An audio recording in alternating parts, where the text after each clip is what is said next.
You know what's incredible is that a lot of the, um, I don't want to say new age, but one of the older sort of neuroscience stimulation equipment, we actually send a current through your brain. It's at low amperage, so it's at like at most 5 milliamps.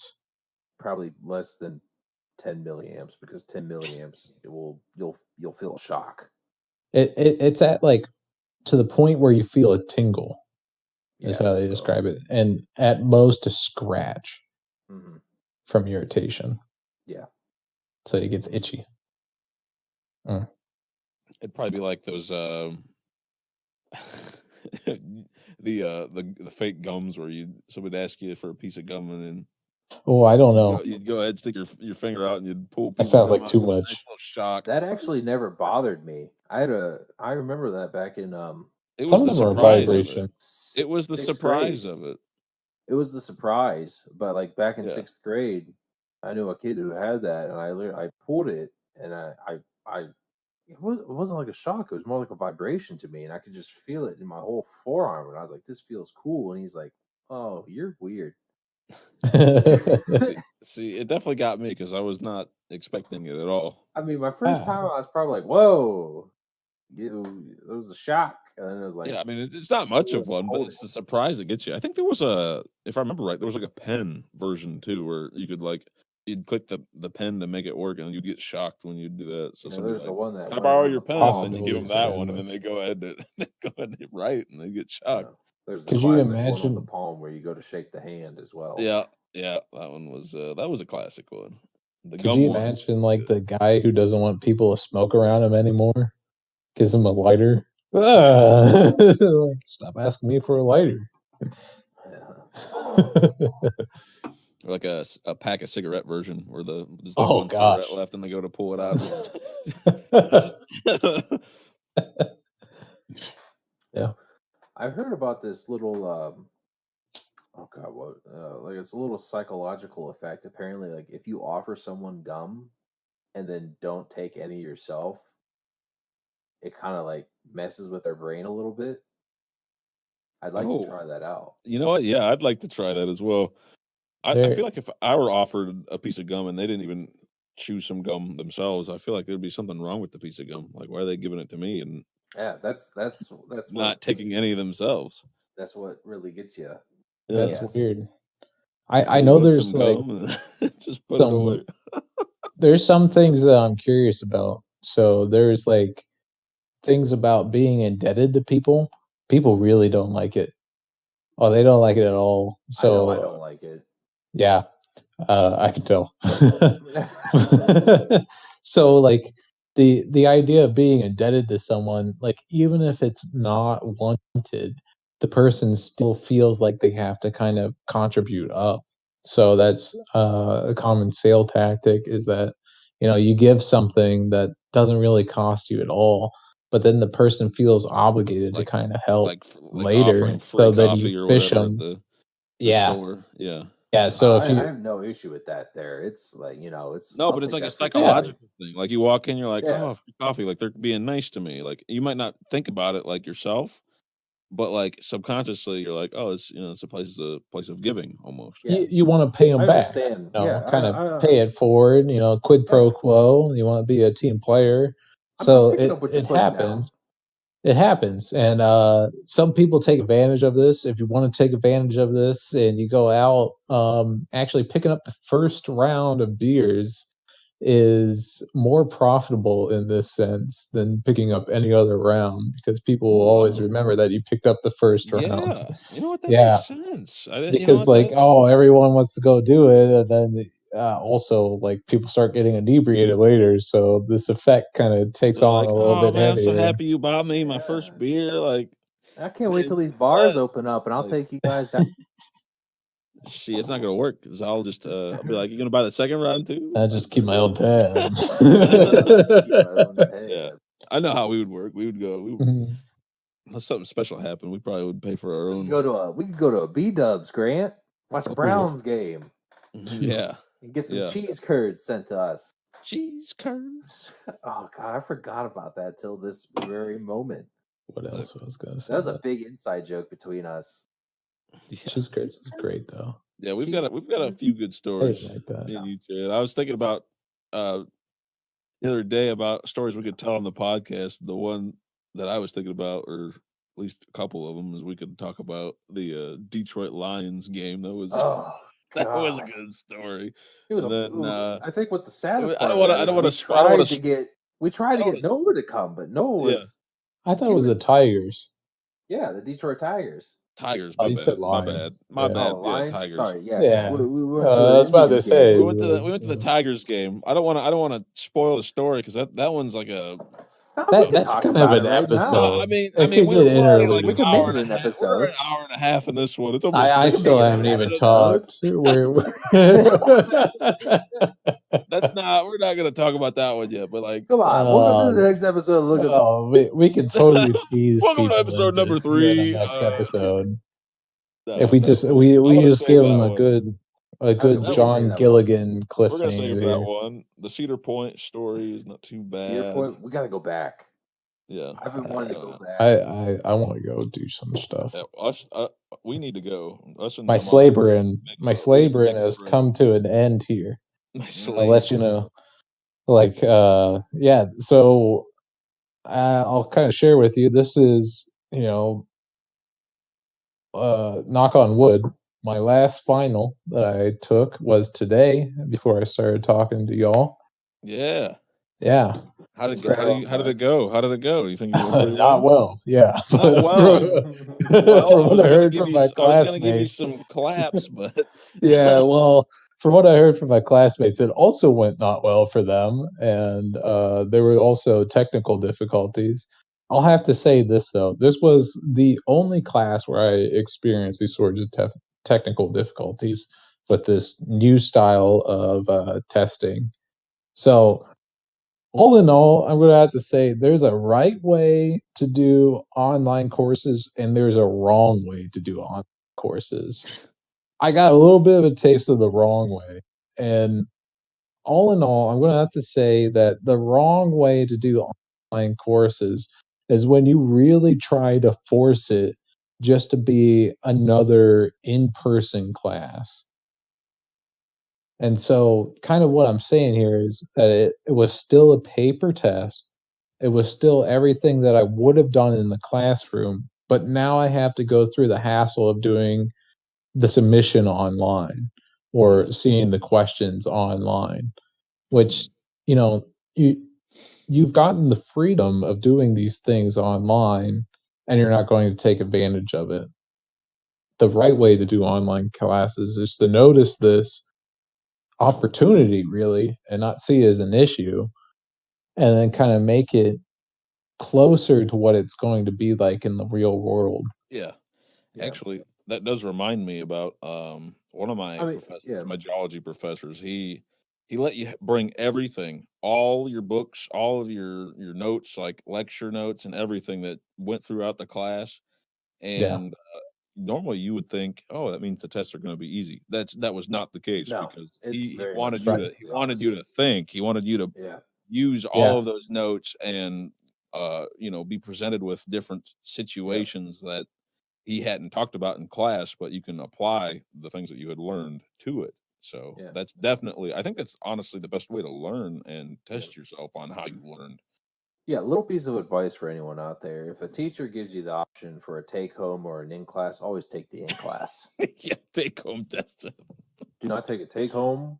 At least in my experience. There might be like some BS like classes out there where you're like the take-homes are like easy, but like for the most part, my experience, take-home tests are just ridiculous. They're not easy. If it's something you care about, I'll have to say though, like there are some times where I do prefer it, and again, it's going to go to like taking advantage of the online class. But some of these were more practical, right? They were given like open-ended questions. Oh, that's another thing which is paradoxical. Something that you dread in elementary school is kind of essay questions. You're like, oh no, I have to write the essay. But as you go on in your career, you get to show your thought process and hit on all these things. And if you have a fair grader, usually they'll give you a couple of points just for the process and seeing where your thinking is. So essay questions, oddly enough, is where, like, as I went on through my academic career, I got more and more points from than losing points from. Yeah, because you're able to explain yourself a little bit about your thoughts, and kind of like they can see where you're coming from on the idea, at least for, like, I don't know, ethical questions and stuff like that. Maybe not specific ones, but I can bullshit with the best of them. And if I've got an learned essay that a long time ago. question, Oh, then yeah. I can easily just put something on there and get it right, just from being able to explain what my thoughts are on it. Absolutely. Yeah. What did high school teach me the best? How to BS. How to Yeah. BS. You got right long too. Oh yeah. It's awful. You got to rate to your hands cramping. Yep. It just works. If your hand ain't cramping, then you ain't doing it right. Yep. See the effort, and they go, he tried, and so at least you get half the points right there for length.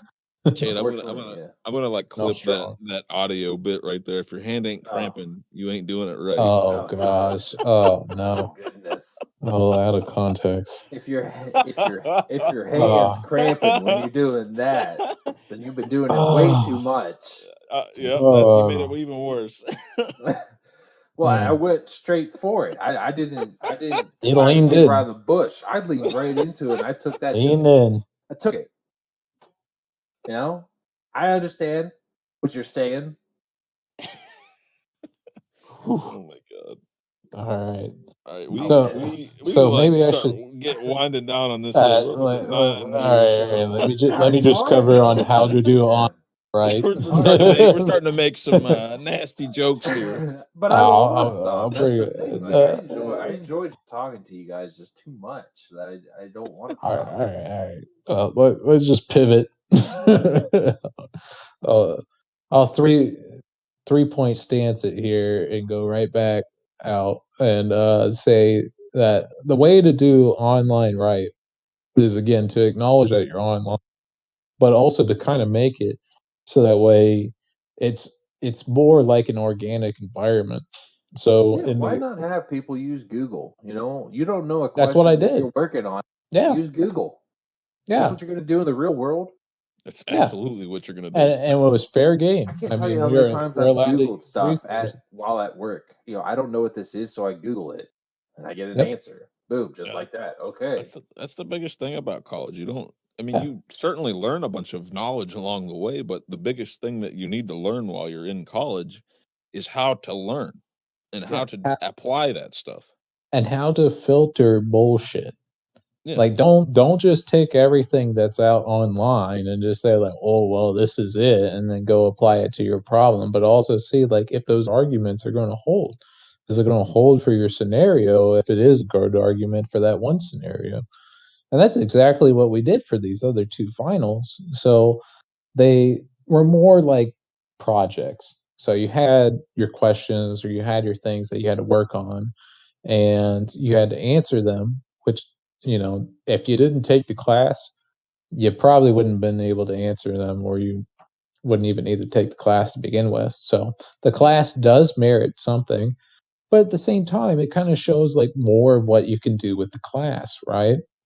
I'm always going to have these resources to my disposal. I'm always going to have my notes. I'm always going to have my laptop. I'm going to have everything. But it's going to be at the last say so is whether I think this is acceptable or if I think it's bullshit. And that's what I think that people should really start to approach their classes on, is like, how are they able to take in all the information, filter to what's relevant, and then apply it to their scenario? I don't know how that isn't going to be my job in the future. And I think that's what we should be testing for, is like what you're going to do in the future. How are you going to be able to get the job done? Yes or no? And so the answer is always going to be like, you're not perfect, so no. but how much are you close to yes? Yeah.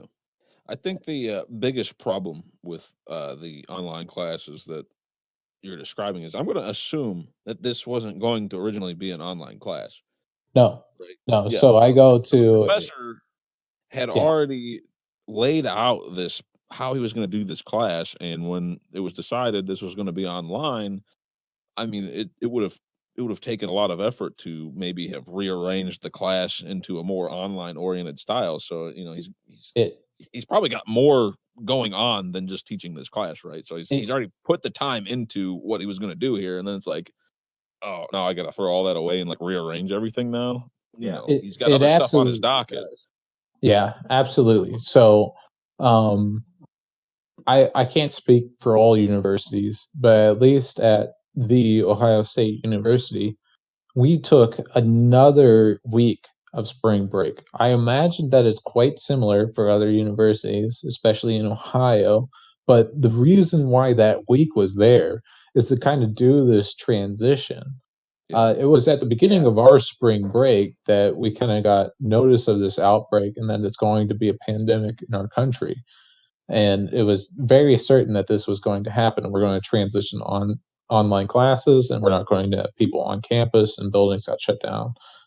So that week is to kind of be a breathing room to kind of figure out what's going to go on for administration as well as teachers to approach the rest of the semester. And with that, the semester got pushed out another week as well. So it's not that this was done wrong and there was some bad professor out there. It's that they are already in a step and then someone told them that they got to go somewhere else right away and they got to pivot and immediately make this happen. Mm-hmm. But And he it and does that open up the road for more opportunities like online learning. I'm going to have to say, for the most part, if it's done well, I enjoy it so much more. I can do things at my pace, at my time. My schedule is asynchronous. I don't have to show up to a room at a certain period of time and then sit there and wait at that pace for the person to even speak. I can even speed them up just by speeding up their voice online and get Yeah. through the lesson faster and then go do my homework. It's incredible. Yeah, you know what? You definitely bring up a lot of good points there because I feel like you're not wasting as much time just going to class, coming back from class, getting ready for class. Like you can pretty much just have class right when you wake up after you made your breakfast and your coffee. Like it's like literally right there. There's like no time wasted. Like When you're ready for it, it's right there. yeah, Yep. exactly. Again, that's also the Yeah. downside, though, if you think about it, because Sure. now you're at home. You have all these other outside um, Yeah, things you that might are have pulling on you you to might take you have away from it. distractions. Yeah. A lot more distractions being at Hmm. home, and I've definitely noticed that. Working from home when I Mhm. do, I'm literally on the computer, and I'm like, oh man, I could go for a YouTube video right now. Yeah.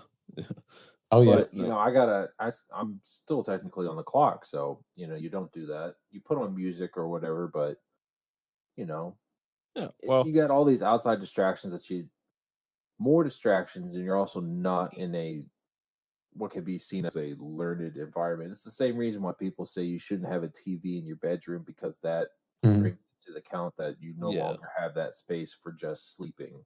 Hmm. I don't Right. know if Yeah. that's scientifically accurate, but I've seen studies that say, hey, maybe you shouldn't put a TV in there because now you're putting in like Yeah. that this isn't just a sleeping space. Yeah. So your brain is taking that in and seeing that is no longer, this isn't just a space for sleeping, but it's a place for enjoying TV and taking in a ton of blue light, Okay. which Yeah. apparently also keeps you up. Well, I would say each person would have to It's do to it each their own. individually. Like how much Yeah, they care about what they're doing. Like no one honestly, learns the yeah, if same. I was taking classical art history or something like a class along those lines and I had to do it at home, I probably wouldn't take it as serious as some of the other ones that I'd have to do at home. So I would probably throw on a freaking Netflix show, Parks and Rec or The Office just to have in the background while I'm playing so I could just, you know, I don't know. I just wouldn't be interested in it as much, so. Yeah. I mean, like, we, Chandler and I go to an R1 university, so it's big, it's in person, but I think that this kind of opens up the opportunity to either go in person or to stay at home and, take those risks, whether I'm going to slack off and be distracted and won't get focused, or if I'm going to, take it seriously and kind of get focused and do things a little bit more efficiently, but on my own time because I don't have to show up at a place at a marked amount of time with everyone else and be present physically. Yeah. There's just more flexibility for someone who's paying the tuition. Yep. Yeah, And I you got know a what? little.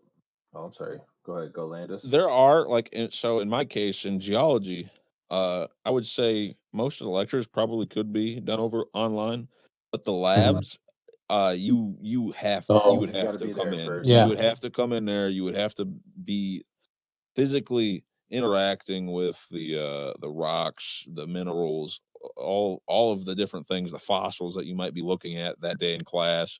I mean, you might be able to do like the map labs online. In fact, you might actually be able to get more out of them online because you could probably look at many more maps and in Mm. that time frame. But like certain classes are going to should require, like, I don't know how some of these online classes are doing right now for, like, say, geology majors I because they don't have Yeah. hands on some of these things. Like, I don't know how they're doing that because Yeah, same honestly, goes. that's how you become a good geologist is Yeah, the more rocks that you see, the better geologist you will become. It's just a I yeah, mean, matter same. of experience.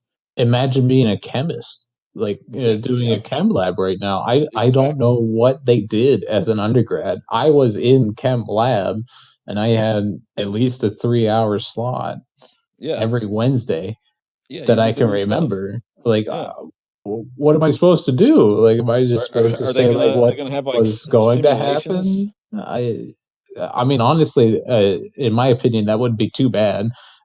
No, no, but, like, But for some people, at least for me, I like to see things happen and see how they work. Yeah. You can tell me that that's how it'll happen, and I'll be like, "Oh, yeah, I understand that," but, like, Mhm. I will much more understand it if I can actually do it and see it happen before me, and Yeah. yeah, you definitely need to I will see remember it a lot testing. more.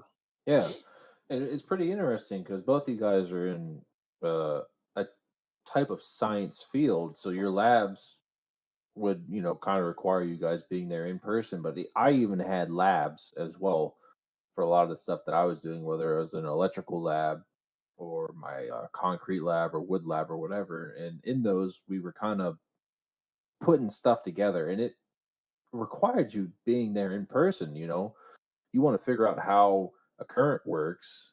Well, you wire this light and you figure out how this is wired to this switch and how when you flip this, that goes like this, and you can see all that there. It helps you understand the concept and the topic at hand when you're there working with it with your own hands. Yeah. Yeah. No, yeah, absolutely.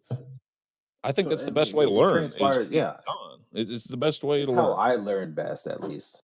I Now, like being hands on. there are definitely, some lectures that should be online at the very least. If you wanna be able to transition to a sort of hybrid scheme, that's probably for the best for some of those classes, Yeah.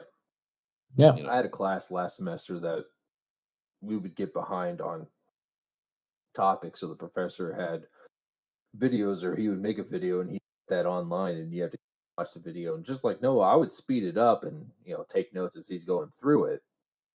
Now, personally, it was just like being in lecture, so I couldn't really. There wasn't really a difference between me. Yeah. His videos were exactly like it was in lecture. I could just speed it up. Mhm. Mhm. That was the only thing. Now, Now, I wish if I that the lecture was different, so it didn't really help me at all having it be online. The two were really just the same. All I could do was just speed it up, so I didn't have to sit there through all the time. Yeah. Now, the thing is, I do know I have taken some classes. If I take a look at it from the perspective of the professor themselves, Mhm. they're going to if I just put myself in their shoes, I know there was a few classes where I had taken where the professor almost relied on answering questions in person. Right. Like they'd throw out a question about a certain topic here and there, and then you would discuss off of that. And a lot of lectures would be that. I don't see how some of those professors could hit the same points or topics Oh without yeah, that it would kind of it would feedback. be devastating for seminars. Yeah, Seminars rely exactly. on that in general. Like, it's a glorified uh, paper study every single week. Yeah, Come together as a journal club and just kind of Mhm. discuss a topic and what it means for your field is what a seminar is. And that's not happening online. yeah. Like, what are you going to do? Like, just have At a least in forum? the current format. I mean, Yeah. they could make like a sort of like Zoom meeting setup where the professor would be like at the front of the class, and then everybody's webcams and stuff would be up, and you'd be able to interact, but you'd have to decide on a time and place for it for everybody to be able to What log in, rather than what it is, from what I understand, where you can just play the lecture whenever and I'm email gonna say questions. something. It would be okay if people took interest like we are right now. So there's Yeah, back and forth, things are going on, but I'll let you know right now that I've already been in a seminar in that sort of format. and how did that go? Uh, it's a format where the students give a presentation for at least this semester on how their project is going. I'll tell you right now, there are some people that I, without a doubt, will say, I'll bet my life savings on it right now. Someone was not paying attention to at least one lecture, and they couldn't tell you, uh, with beyond a reasonable doubt, what that lecture is about. Yeah. You All know, right. Yeah. All right. Yeah. well, like it's that probable that No. it'll fail a little bit.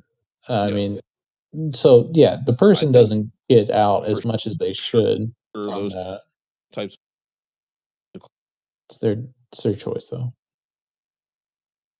be taken in person. Absolutely. So I don't know. Right now, Landis, you're kind of cutting out. I don't know if Did you you catch two any of that? No. not much. No, I can't No. even respond to No it. idea what you said.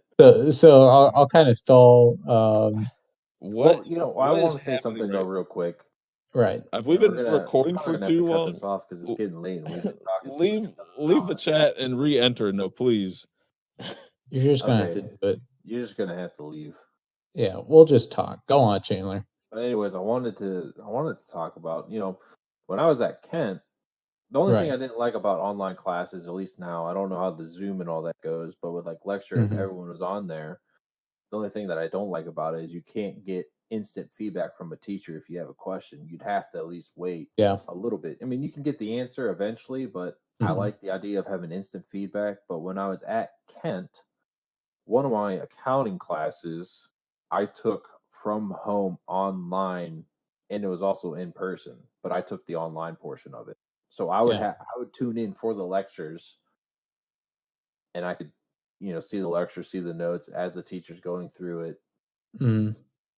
and it was interesting. I don't know if I necessarily liked it, but again, if everything's online, the teacher focus in more on the chat to answer questions. And Um. I don't see, a college Mhm. lecture blowing up like a Twitch video where there's just, constant thread of people putting in stuff, because if a college thread in a lecture is anything like it is in a class, no one's probably going to ask a question.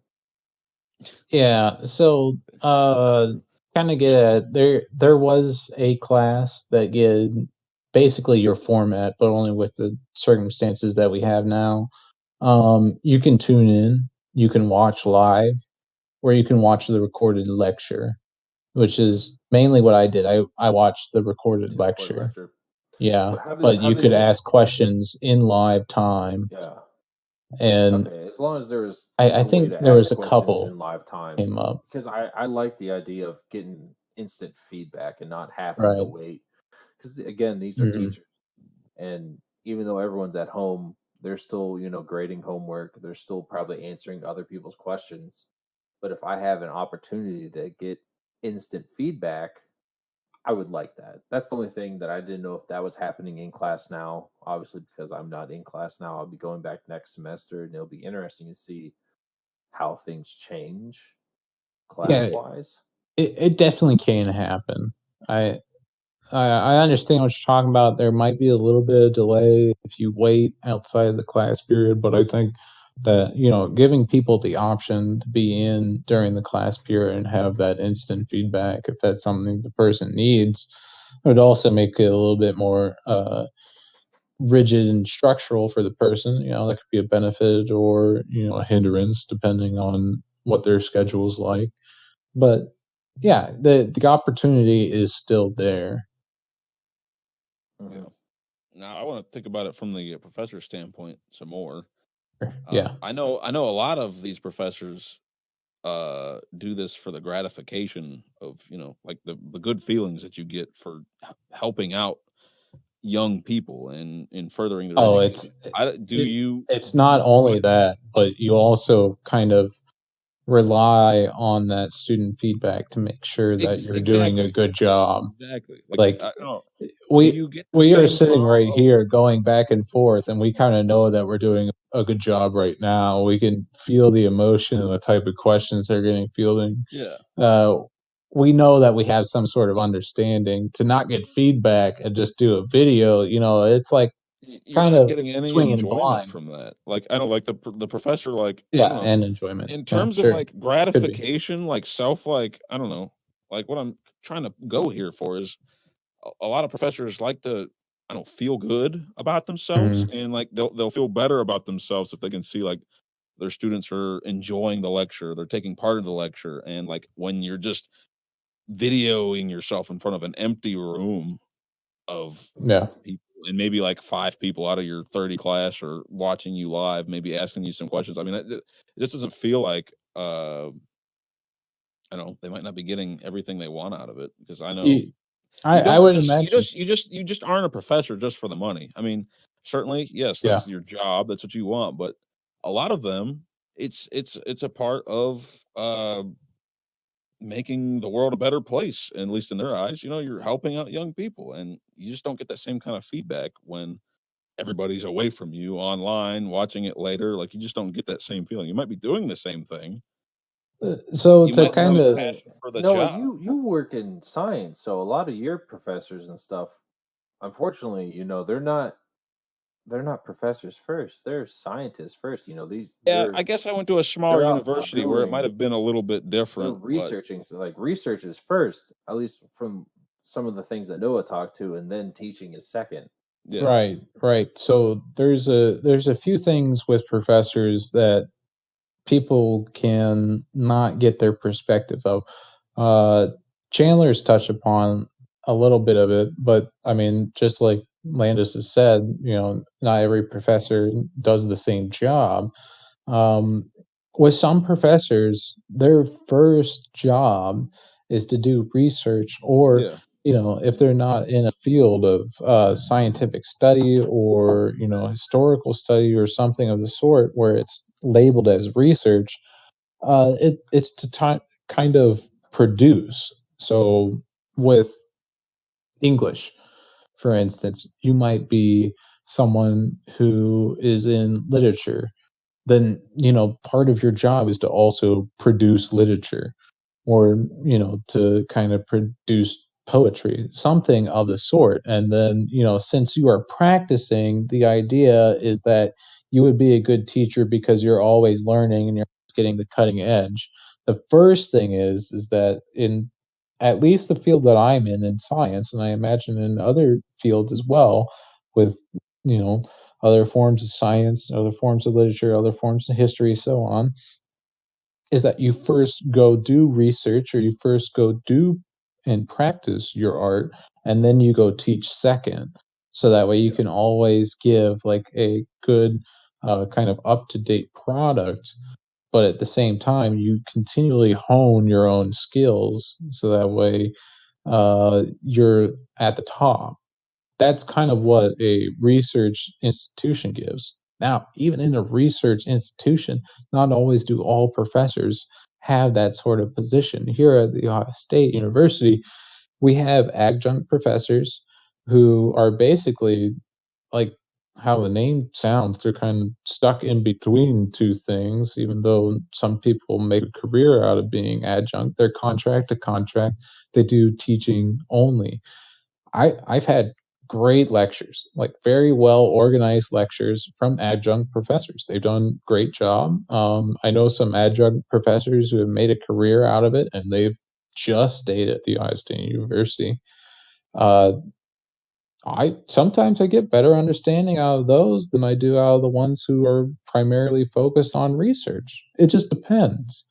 And then at some other universities, the research obligation isn't as vast, and so you might get more personal attention. Yeah, It solely depends I, on what you're looking for, and it I guess I have a kind of different depends on mindset. the subject too. Yeah. Even because, like, if you get into a brand new subject, you kind of want the person that's on the cutting edge because that's the only person that knows what's going on. That is very And true. That's very true. yeah, so the other thing is that your Might not be a good professors, teacher of it, but they know what they're talking about. yeah, so that's kind of the struggle of a university at times, but they do it for a reason. Whether it's good or bad kind of depends on the scenario, really. But the thing is you have to realize that your teachers are wearing more than one hat than even the two that I just described, which is kind of unfortunate when you think about it. And they don't really get paid enough because even in the research aspect, they are their own bosses. Now, I know that's going to shock a lot of people, but when you really start to get into where the money flows, those teachers are only doing research jobs because they are getting grants. They are the reason they are getting grants. The university can help sometimes. It gives name recognition and maybe other resources. But when it comes down to it, they're writing for the grants, and then things get taken off the top from the grant money by any research university.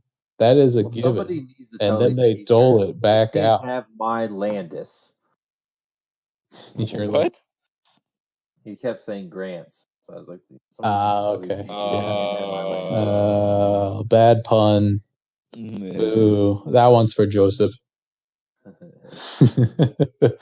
So that's kind of where I feel a little bit that there's some sort of disconnect between you being your own boss and how much a professor takes on in responsibility, and they get it from both sides, both in the lecture hall and the administrative position. It's a little bit unfortunate. So they're reeling in dough, and at the same time they pay more taxes than any of us do as an individual. At best, it starts at 50% for all their grants. Then it gets worse as you go to a lower institution, ironically.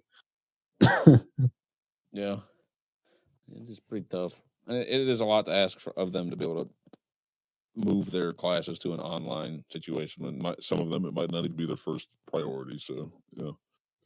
Yeah, I think we're all learning and we're, willing to take some mistakes and kind of do this on the fly. Things are going to happen. Well, You got to even learn more from it and so- move on. Even more so, at the beginning of the semester, it was in person. Yeah, you weren't expecting it. They had a week to try and Inquisition here. Move it around. Yeah. Well, boys, Yeah, we have about that time. We have gone on a long time. That was natural. Much organic more was the word like I was looking for. Way better than the first one we did. That was organic. That was natural. That I liked it. Is what this podcast is. Yeah, we're not pigeonholing ourselves to a topic. People may not like it. People may like it, but hey, it's not about It is what it is. We're just it's about us enjoying. Three cousins talking, enjoying our time, and you might like listening to it. That's all it is. Yeah. That's basically that was the topic of how this thing started. So you just gotta look at them talk. Chat. Just look at them talk. Look at them talk. Yeah. Yeah. Shut up. Well. Get out of here, Craig. Get out of here, Craig. Thanks Craig, bye. Bye. All right, that was Noah who left, not Craig. He's back. I'm back. Craig didn't leave. Noah left. I left. I was so mean to Craig. Get out of here. Get out of here, Craig. I took my eyeballs out. I gotta make sure I type the right stuff. I can't see. You didn't even type the right I'm thing. so blind. How do I get into the video stuff? I typed Craig leave. Yeah, Craig, get out of It's just here. me. Chan only has the power to control Craig. He's the only Craigster? Yeah, we Oh, can't do nothing with him. gosh.